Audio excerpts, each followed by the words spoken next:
皆さんこんにちは。気になる車を詳細検証するオーナーズアイ特別編のオフロード版を担当している川村です。車の取扱説明書というコンセプトはそのままに、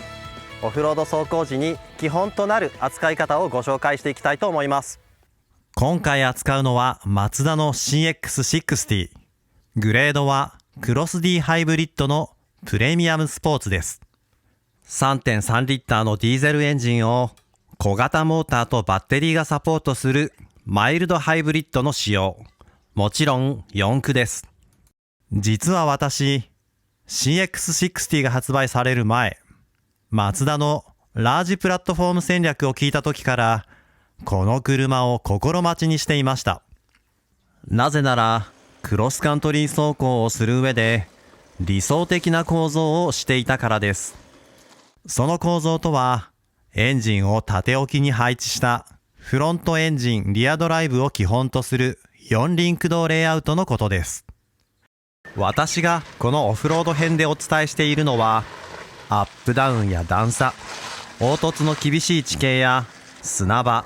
ガレ場、岩場など様々に変化する路面を確実にクリアしていくクロスカントリー走行時の注意点や扱い方です。このような地形はジムニーやジープ、ランドクルーザーといった本格4駆が得意としていますが、それらの車が FR ベースのレイアウトを取り続けているのにはやはり訳があるのです。では街乗りの SUV が FR レイアウトの構造を得ると、オフロード走行時にどんなメリットがあるのか、そして CX60 にはどんな特徴があるのか、詳しく見ていくことにしましょう。前後の重量バランスは 54.6 対 45.4 です。以前取材した CX5 の 4WD モデルフィールドジャーニーと比べてみましょう。その数値はかなり違っています。純粋に重さに着目しても全然軸重が似ているので、後方軸重の違いが際立って見えます。主要な重量物は縦置きに配された 3.3 リッター直列6気筒ディーゼルターボエンジンとハイブリッドのモーター、リチウムイオンバッテリー、8速のオートマチックトランスミッション、前後の駆動力配分を司るカップリングとトランスファー、燃料タンクなどですが、これらがほぼ前後の車軸の間に配置されています。これに比べ CX5 ではエンジンやミッションの重心がフロントの車軸より前に配置されていることがわかります。なぜフロントヘビーになるのかもお分かりいただけますよね。これは横置きエンジン FF ベースの4輪駆動レイアウトを持つ国産 SUV にほぼ共通した特徴です。逆に FF 車が優れているのはそのスペース効率です。前後に短い横置きエンジンを車の鼻先に追いやることで、前後に長い、快適で荷物がたくさん積める車内空間が得られます。フロアにもセンタートンネルなど余計な出っ張りがなく、平らで使いやすいです。もっとも、この2台の実際の縮尺はこんな感じで、CX60 にも後ろに長い車室が与えられていますので、CX5 より狭いということはないと思います。エンジンはフロントミッドシップにレイアウトされ、4気筒のガソリンエンジン車であれば、すべてのシリンダーがフロントの車軸より後ろに、6気筒のディーゼルエンジン車でも、前側2気筒以外、つまり後ろ4気筒はフロント車軸より後ろに配置されています。縦置きレイアウトを採用することで、前後の重量バランスが良くなっただけではなく、重量物の多くがホイールベースの内側に集められたわけです。このマスの集中化が3次元の地形を相手にするオフロード走行では大切になってきます。次に対地アングルを測ってみましょう。ここで一つお知らせです。実はこのテスト車両、クロス D ハイブリッドには設定のない 23560R18 というタイヤを履かせています。新車時には 23550R20 という扁平率の低いサイズが装着されていましたが、岩だらけのオフロードでテストするにはゴム部の高さが心もとないので、サイズを60扁平にしています。これはもちろん CX60 の他のグレードで履いている純正サイズと同じ大きさです。ただラフロードに適したオールテレインタイヤにしてありますので、見ての通りパターンもゴツゴツしています。では対地3アングルの実測です。私はオフロードを走る前に必ず車を真横から眺めて、その対地アングルを確かめるようにしています。フロントのアプローチアングルはこのぐらいです。リアのディパーチャーアングルはこのぐらいです。ランプブレークオーバーアングルはこのぐらいです。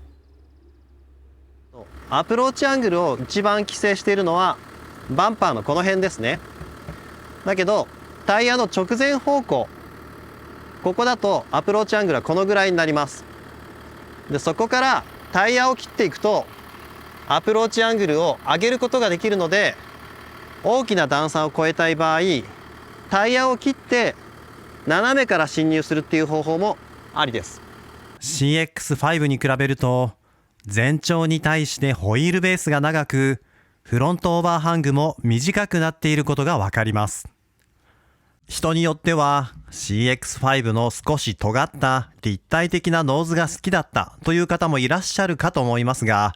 それはオーバーハングが長い FF 車の必然であり、 CX60 にはオーバーハングが短い FR 車ならではの必然があって、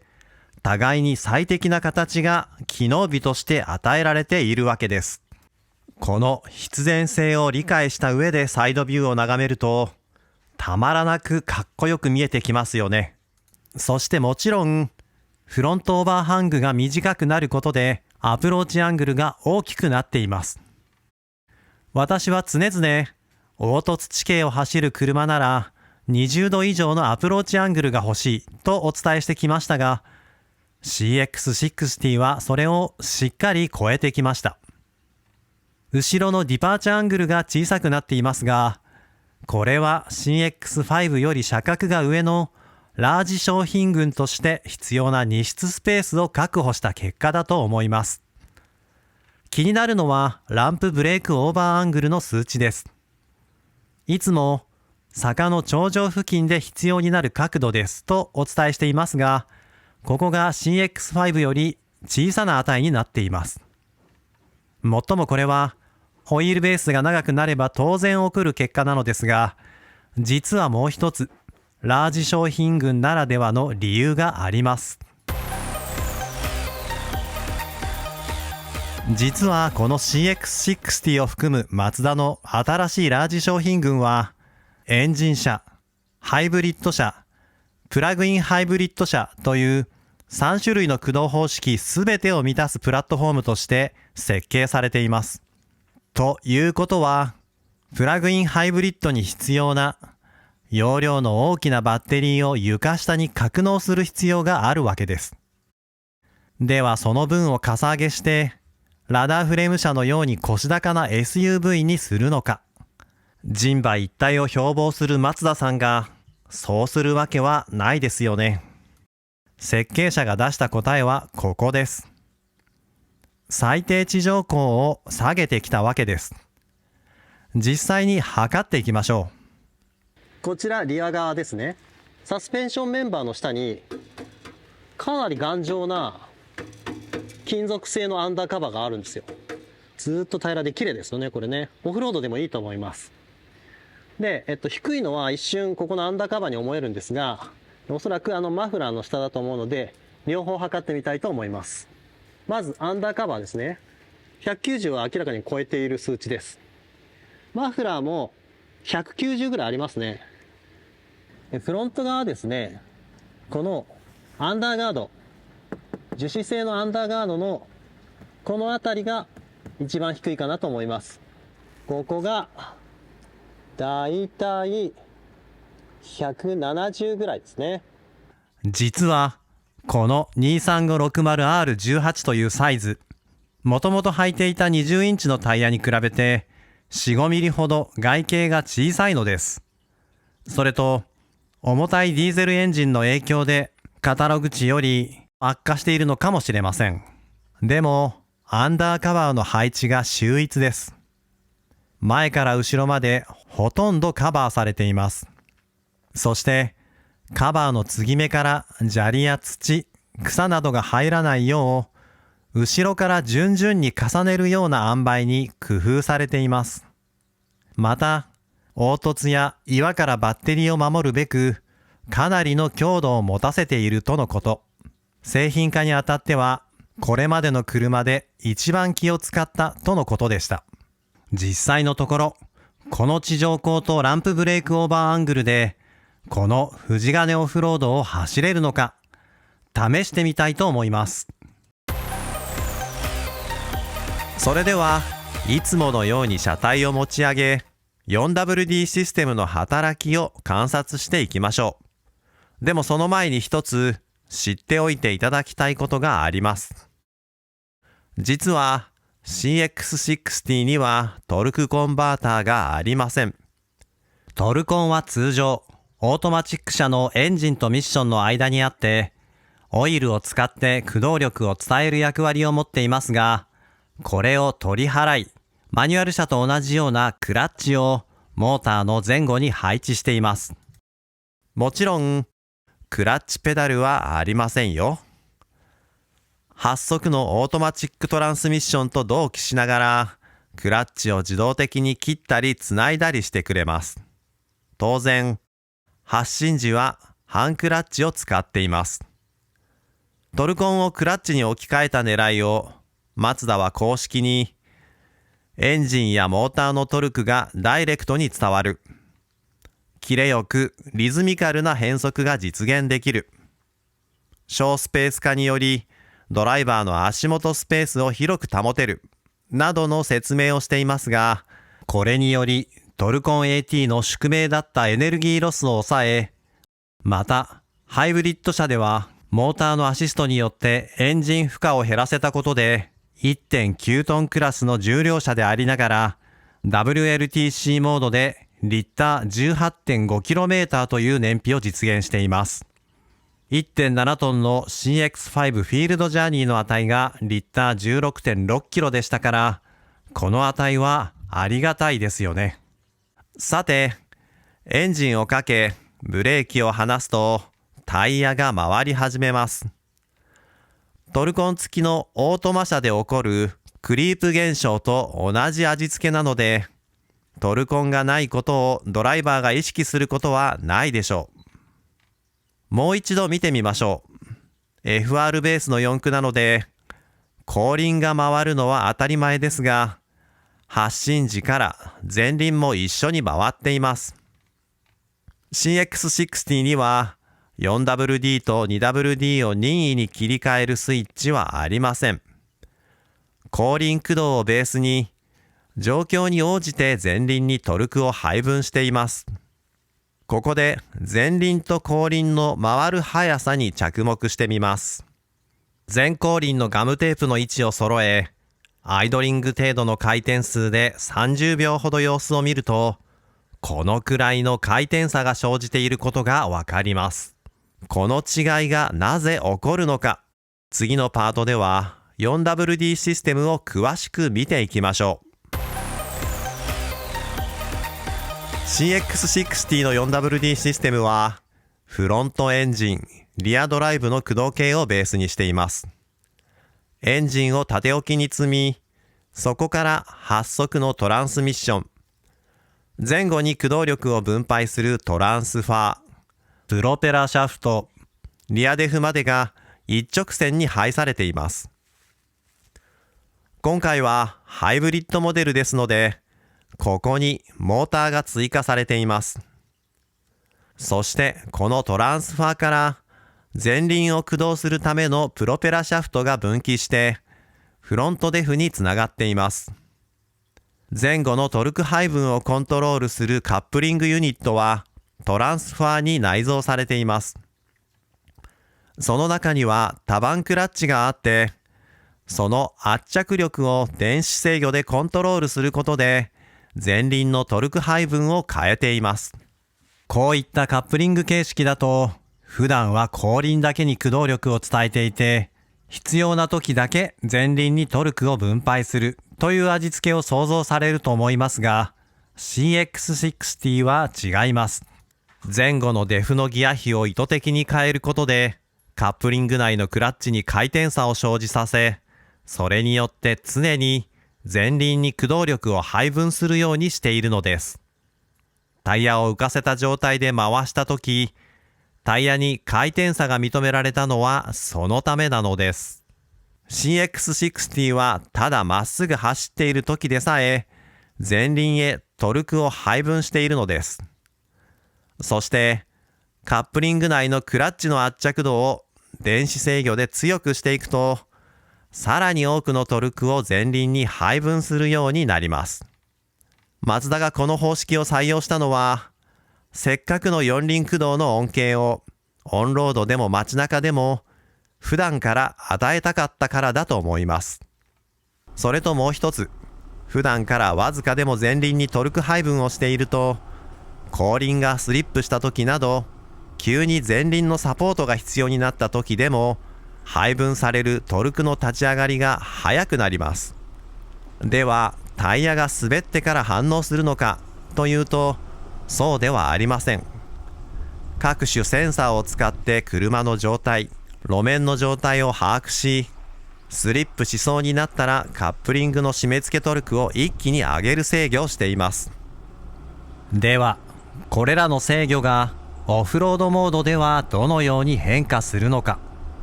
マツダインテリジェントドライブセレクト、略して MI ドライブによる各モードの味付けの違いを見ていくことにしましょう。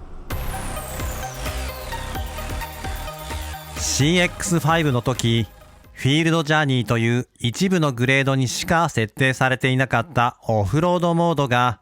ついに 4WD 車に標準設定の機能となりました。そして嬉しいことにヒルディセントコントロールも追加されています。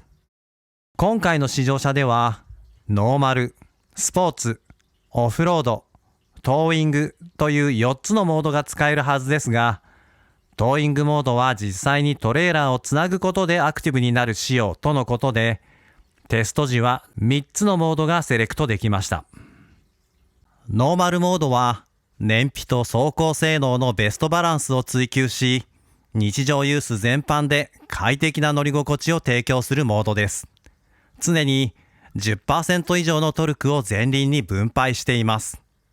スポーツモードはアクセル操作に対する加速の応答性を高め、より積極的な走りをサポートします。iActive AWD の低血力を高め、力強い走りを提供しています。オフロードモードは未舗装路や新雪などの悪路において高い走破性を発揮します。スタック脱出をサポートするオフロードトラクションアシスト機能も装備。最低でも 30%、状況に応じて 30% 以上のトルクを前輪に分配しています。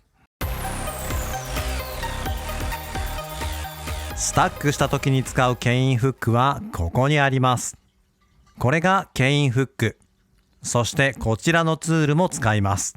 フロントの牽引フックは向かって右側、グリルの下側のコーナーあたりにあります。でこのツールを使ってこうですね、ハンカチを当ててこんな感じで蓋を取ります。牽引フックは前後とも同じものを使います。でこれ前側は結構入れるところが奥です。こんな感じになりますね。取扱説明書にはホイールレンチなどを使って牽引フックを強く締めるよう書いてあります。後ろ側もやはり向かって右側にありますね。でこの牽引フックにこういったストラップをつけるには U シャックルがあると便利ですね。でまずストラップを通して U シャックルはこういう形で使います。でこういったオフロードでのレスキュー作業、短時間なんだけど力がかかる、そういった場合はですね、U シャックル締め込んで最後一番硬くなったところから半回転ぐらい戻しておくと、ここが硬くて抜けなくなるとかいうことがなくなるので知っておくといいと思います。前側のフックはボディにかなり近いので、これで誰かを助けるまたは助けられるという時は、特にこの U シャックルの頭がバンパーを傷つけてしまう可能性があるので、気休めかもしれないんですが、こういったタオルを巻いておいた方がいいんじゃないかなと思います。 CX60 のジャッキアップポイントはここです。標準でパンク応急修理キットが付属していますが、ジャッキは装備されていないので、必要に応じて購入してください。ここからの映像は CX5 のものになります。モノコックボディの下側に、ボディを支えられるだけの強度が与えられたポイントがあり、そこをうまく持ち上げられるよう、ジャッキの形が加工されています。この時、パーキングブレーキをかけ、セレクトレバーを P の位置に入れることを忘れないでください。上げるときはこのようにジャッキレバーとホイールレンチでクランクを作り、片手で軸を固定しながらもう一方の腕でハンドルを回していきます。続いてフロアジャッキのポイントです。フロント側から行きましょう。仮面はほぼアンダーカバーでガードされているのですが、フロントのサスペンションメンバー、黒く塗られたスチール製のメンバーだけが顔を覗かせています。この真ん中のバッテンで示されたところがジャッキアップポイントです。なかなか奥まったところにジャッキアップポイントがあるので、長いジャッキじゃないと上げられないと思います。後ろ側のフロアジャッキのジャッキアップポイントは、リアデフの下のこのぴょこんと飛び出てる部分ですね。ここにジャッキをかけます。リア側もジャッキアップポイントはかなり奥で、この長いジャッキが端がここなんですよね。なのでやはり長いジャッキが必要です。こうして同じ高さの馬に乗せて比べると、CX60 は後輪より前輪の方がストロークがあることがわかります。縦置きエンジンの採用によってエンジン両脇に十分な空間が生まれたこともあるでしょう。CX5 ではストラット式だったフロントサスペンションがハイマウント式のダブルウィッシュボーン式になり、ストロークもやや増している印象です。リアサスはマルチリンク式ですね。これはルーズな姿勢とオフロードに適した姿勢の前方視界を比べたものです。白いところが死角です。その差は 1.9 メーターほどありました。このようにルーズな姿勢で座っていると、とっさにステアリングが回せないだけでなく、正確なペダル操作もできなくなってしまいます。今回のように凹凸のある道や林道をゆっくり走るような場合には、死角を減らすことを優先にしてシートの座面を高く上げます。そしてお尻をシートの奥にしっかりつけた状態で、すべてのペダルを奥まで余裕を持って踏み込めるよう座面を前にスライドさせます。ステアリングの高さも調整しましょう。10時10分の位置を握った時に、肘に十分な余裕が生まれる位置まで背もたれをしっかり起こします。オフロードではステアリングの操作が増えるので、いつでも素早く回せるよう肘に余裕を持たせておく方が運転しやすいのです。ちなみにこの状態で身長172センチの私でも頭上に拳が1個入るか入らないかくらいの隙間はあります。圧迫感はさほどありません。これがシートポジションを一番下にした時の視界です。そしてこれがシートを上に上げた時の視界です。比べてみると、前方視界やボンネットの見え方に違いがあるのがわかります。実はこの CX60、車が身長と目の位置に合わせてドライビングポジションを最適にセットしてくれるんですよね。やり方はメニューのホームポジションの設定、そしてドライバーパーソナライズ、ドライバーの新規登録、OK。このように身長が出てくるので、私は172センチ。サングラスを外してくださいと言われて、外してますので OK にします。そうすると、車がこのように勝手に動き出します。シート、調整し始めてます。テレスコピックもしてきた。ちゃんとね、メーターのすべてが目に入るようになってて、そうですね、これ街中のドライビングポジションとしては、すごく自然です。で、この後、実は、このまま確定か、このように参考にして、例えば、シートスライドの量を自分なりに調整するとか、シート座面の角度を調整するとか、これ面白いですね。ハンドルと手首の位置が合うように、ハンドルを前後にしてください。なるほどね。そうすると、確かに肘に余裕ができますよね。こんな感じで、車に従ってセットアップすることもできます。ただ今回はオフロードに行くので、より視点を上げて、なるべく近くのものを見てあげましょうというセッティングをご紹介したいと思います。最後にタイヤと空気圧のお話です。今回はオフロードテストということで、23560R18 という扁平率がやや高めのタイヤを履かせています。20インチのタイヤに比べ、タイヤのサイドウォールが厚めで、空気の容量が多く、乗り心地が良くなるだけでなく、路面の凹凸をよく吸収しながら変形し、荒れた路面をよく捉えてくれるようになります。CX60 の指定空気圧は、18インチ、20インチどちらの仕様でも変わりはなく、前後とも 250kPa となっています。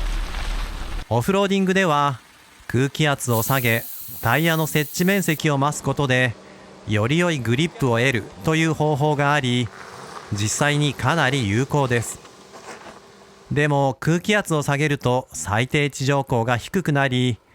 ボディが路面に干渉しやすくなります。今回は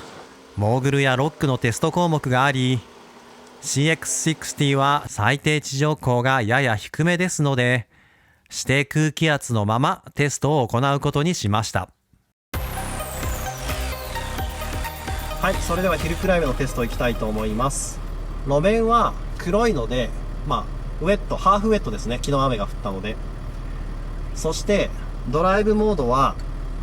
ノーマルで最初テストにしてみたいと思います。このヒルクライムテストは勢いで登るテストではないので、あくまでもその車のエンジントルク、あるいはタイヤの制御というものを見るので、勢いをつけないで登りたいと思います。ちなみにこれまでテストした CVT 車、無段階変速の車はこの坂をゆっくり登るというテストが厳しすぎるようで、坂の途中からはアクセルを踏んでもエンジン回転数を上げないよう、つまり過大なトルクがミッションに伝わらないよう制御していました。これに対してトルコンに多段式オートマチックトランスミッションを組み合わせたデリカ D5 と CX5 はゆっくり頂上まで登りきっていました。ではトルコンがなくマニュアル車のようなクラッチと多段式の AT を組み合わせた CX60 はこの急坂をどう攻略するのか見ていくことにしましょう。はい、ドライブレンジ、ドライブでいきます。まずはゆっくりいきます。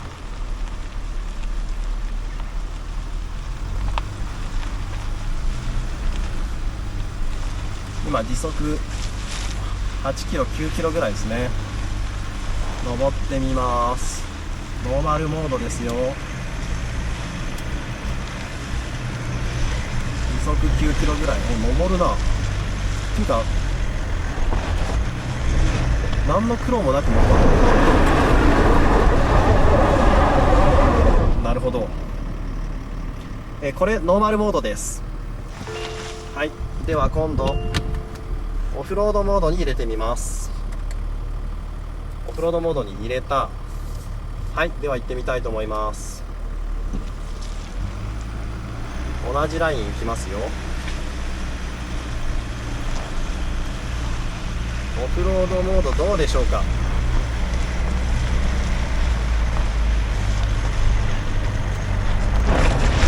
何の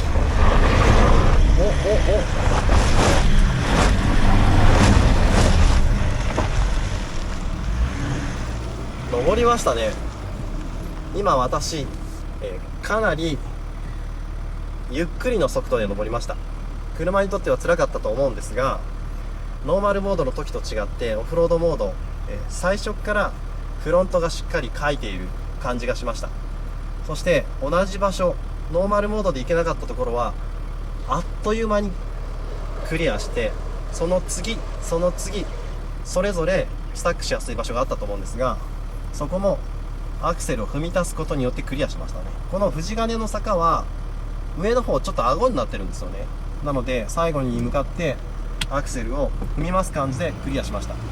いいですね。正直言うと、CX5 の時よりゆっくり登ってます。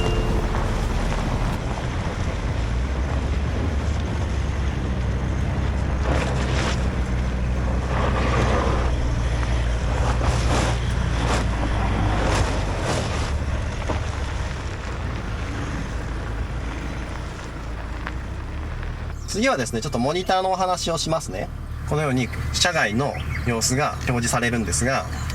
上から広角、これがちょっと狭い角度で、これが左右が映ってる。でこれをですね、今度360度ビューモニターからシースルービューに変えてみますね。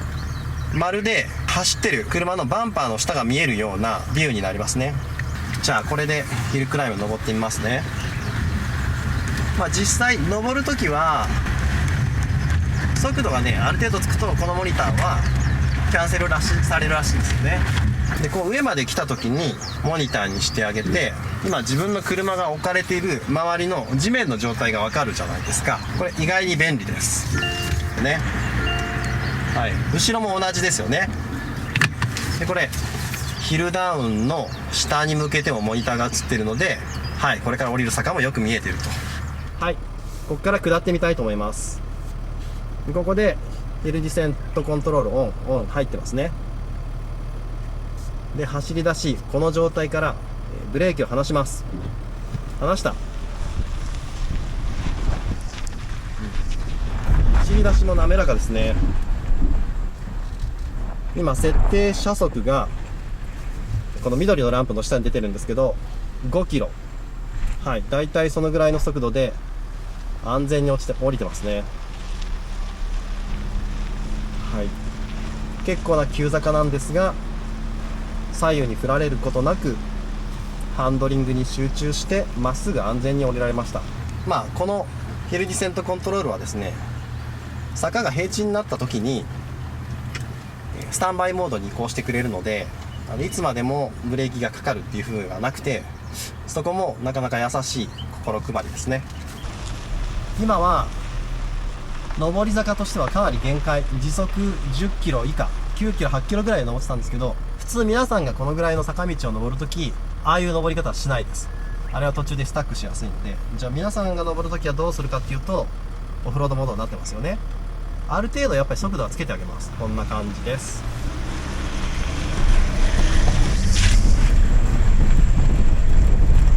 こういう登り方だとほとんどタイヤ空転しないで、ここで空転するんだ。力強いですね。やっぱり CX5 も良かったんですけど、この車最後の最後でしっかり後ろが書いてくれますね。やっぱり FR ベースの4駆で坂道で荷重が後ろに乗ってる時に、ここぞっていう時に後ろが書いてほしい。フロントは荷重が抜けててトラクションかけても空転するじゃないですか。だけど後ろここぞという時に書いてほしいっていう時にクッと書いて登りましたよね。これ FF ベースの CX5 と違うところですね。いいですね。さあヒルディセントコントロール、もう一回おさらいをやりましょう。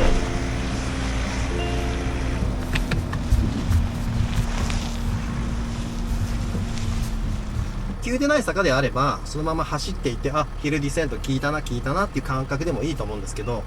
この坂はそのヒルディセントコントロールの最初の設定速度をあまりつけたくない、つまり時速20キロとかで下り始めたくないっていう坂なんですよ。なので一回頂上でストップしてあげて、ここでブレーキを離しながら速度を3キロ、設定速度の3キロぐらいに調整しながら入って、ここでブレーキペダルの足を動かしましたよね。そうすると設定速度3キロのままこうやって降りられるんですよ。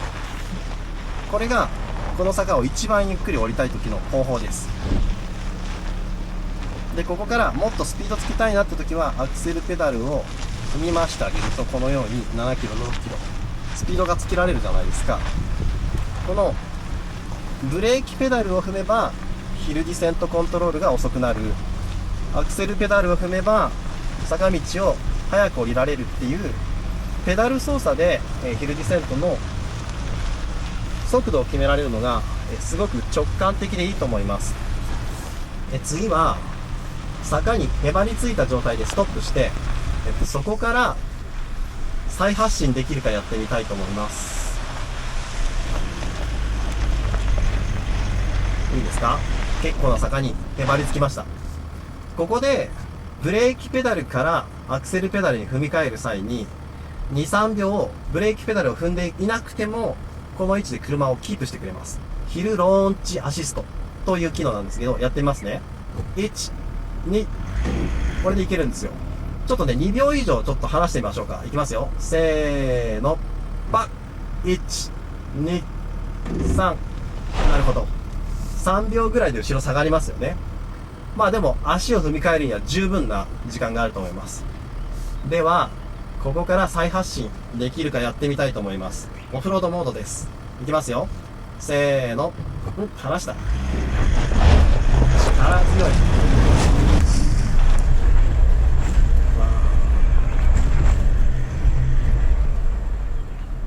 ちゃんと荷重がかかってる後ろを強く蹴ってくれる、これぞ FR ベースの4駆のいいとこですよね。やっぱ登ってて後ろから押し出されてくる感じはすごくいいです。前頑張ってくれ前頑張ってくれって言ってたのが今までの FF ベースの 4WD のこのヒルクライムだったんですけど、前頑張ってほしいんだけど荷重が抜けてるからスリップしやすいっていうのが今までのヒルクライムだったんですよ。これ後ろからでグッとね押してくれるのいいですね。やっぱりここでちょっと補足です。FF ベースだろうと FR ベースだろうと最大トルクを発揮するときは前50対後ろ50だから結局は同じではという素朴な疑問があると思います。でも実はそうではありません。配分できる最大トルクはカップリングの容量で規制されています。ほとんどの場合エンジンの最大トルクを配分できるような大きなカップリングなど重さや場所コストの関係で採用されません。ですのでカップリング式の場合最大トルク配分時でも FF ベースの4駆は前輪の方が FR ベースの4駆なら後輪の方が強く地面をかけるようになっていることが多いです。実は私も CX5 の時に100対0から50対50までコントロールできるようになっていますとお伝えしていましたが、それはシステムとしての理論値であって実際にはエンジンの最大トルクを後輪に配分できる仕様ではないことを改めてお伝えしておきます。すみませんでした。ちなみにこの映像は急坂に張り付いた状態からの全開加速という少し意地悪なテストでした。強めに踏んだ分やっぱりタイヤは滑りましたが、その後トラクションをしっかり回復するトラクションコントロールの制御があって最後ゆっくり登りましたね。かなり細かな制御をしていると思います。ではトルコンのない CX60 にもこの意地悪なテストをしてみましょう。発進にはもちろんハンクラッチの制御が必要です。教習所で皆さんが嫌いになったあの坂道発進です。斜度は教習所の比ではありません。後ろを振り返ると、慣れたオフローダーでもちょっと足が震える高さです。張り付いた状態から全開を踏んでみたいと思います。つまりアクセルベタ踏みです。いきますよ。ヒルローンチアシストも使います。せーの、3、2、ペタッ。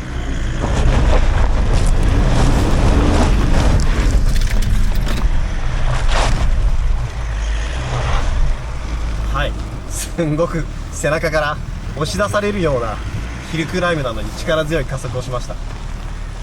全開加速ではありましたが、踏み始め、そうですね、盛大にトラクションコントロールが効くような滑り方をするかなと思ったんですけど、もちろんトラクションコントロールは効いたんですが、しっかり車が前に進む方向で動いてましたね。なので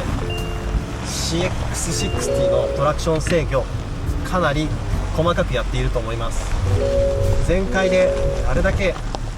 暴れ少なく登っていったのはやっぱりすごいなと思いま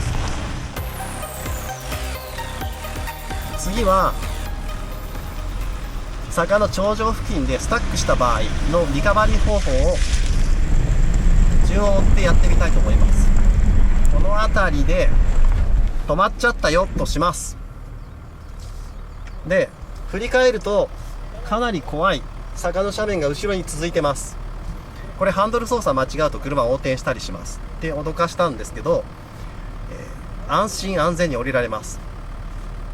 まずヒルディセントコントロールをオンにします。このヒルディセントコントロールはバックギアでも効きます。そしてバックギアに入れるんですよ。間違ってもニュートラルにしちゃダメですよ。ニュートラルで坂下ったらダメですからね、みんな。はい、バックギアにして、それで怖いかもしれないんですけど、これでブレーキペダルを離すんです。もうこの60は坂道を感知してくれているので、この車が坂にへばりついてるのを知ってます。この状態からいきますよ。ブレーキペダル離す。はい、設定速度3キロ、最小の3キロでバックを始めてくれます。こうするとステアリングに集中できますよね。もう全然怖くないです。はい。で、皆さんバックするとき後ろ向いちゃダメですよ。こういう風に左右のミラーを見ながら自分の登った轍に合うように降りてくればいいんです。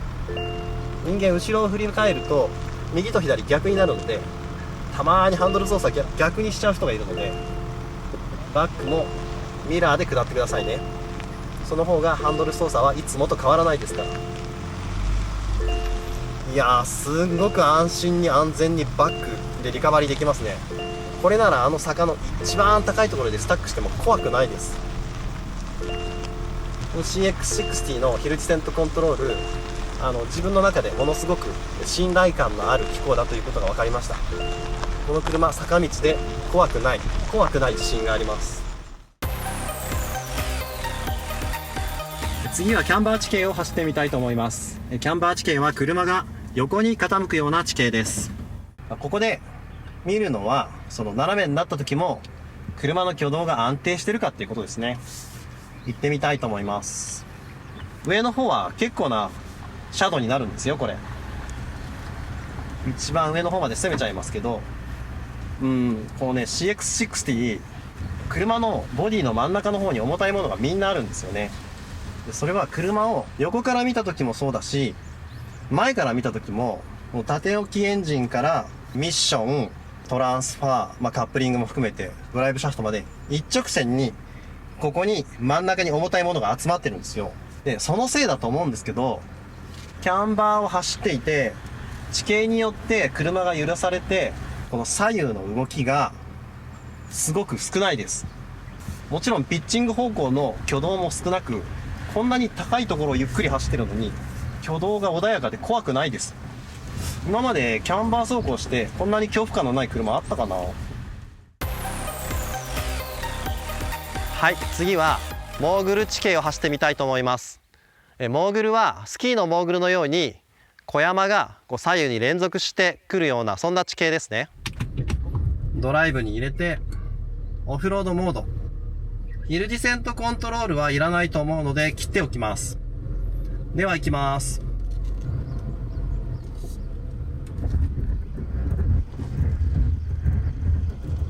はい、今ちょっと対角線スタックになってます。右前輪と左後輪が浮いて、それぞれが空転している状態です。四輪駆動車といえど、前後輪の左右どちらかが同時に空転をしてしまうと前進できなくなってしまいます。その際に浮いて空転しているタイヤにブレーキをかけてあげる。抵抗を与えてあげることで、簡単に言えば地面に設置しているのと同じような状況にするわけですよね。そうすると、右のタイヤは浮いてても、左のタイヤにトラクションが伝わるっていう風になります。この対角線スタックから抜け出すには、アクセルを踏み足すだけです。いきます。はい。いいですね、トラクションコントロールの機器。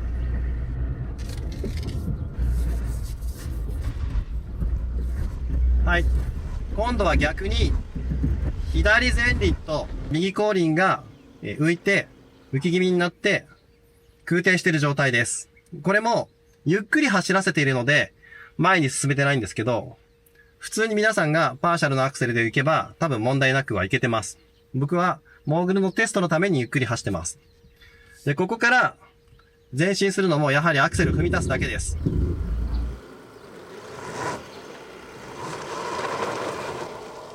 CX60 はノーズアップの動きが軽く、片輪を段差に上げるときも CX5 ほどの労力を必要としていなかった印象です。アクセルを大きく踏む必要がないので空転が少なく見えます。ただ時折サイドシルがコブの横っ腹に結構近づいていたので、ホイールベースの長さとランプブレークオーバーアングルの小ささは感じていました。試乗車はボディの下端まで綺麗に塗装されていたので、そこはやはり気を使いましたね。トラクションコントロールの機器が強いです。なので踏んだアクセルワークに対してしっかりとブレーキをつまんでくれるので、ぐいぐい前に進んでくれますね。それではロックいきたいと思います。ドライブに入れてオフロードモードです。ロック地形はゆっくりゆっくり走らせましょう。ここは比較的急な斜面のガレ場です。結構滑ります。オフロードモードのトラクションコントロール本当によく効きますね。トルコンレスの CX60 でこういった段差の多い上り地形を走るとき、心がけてほしいことがあります。それはごくごく遅い速度で段差をクリアしていく慎重な走りと、時速5キロぐらいで軽く流すような走りを意識して分けるということです。これはハンクラッチを多用しないためです。マニュアルミッションでオフロードを走ったことがある方はわかると思いますが、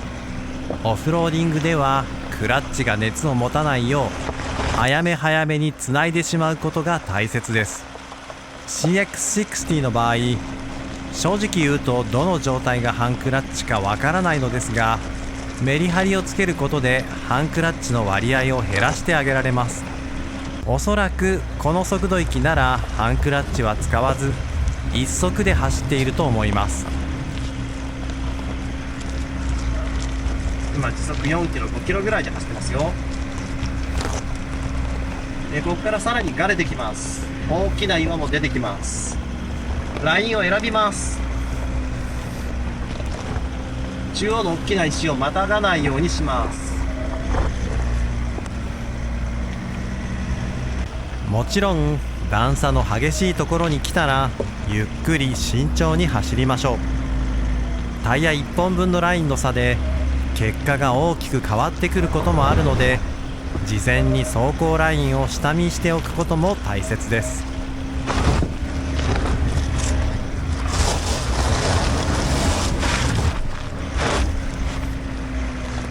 最後の最後で下回りをちょっとこすった音がしましたね。後ろのアンダーガードだと思います。これが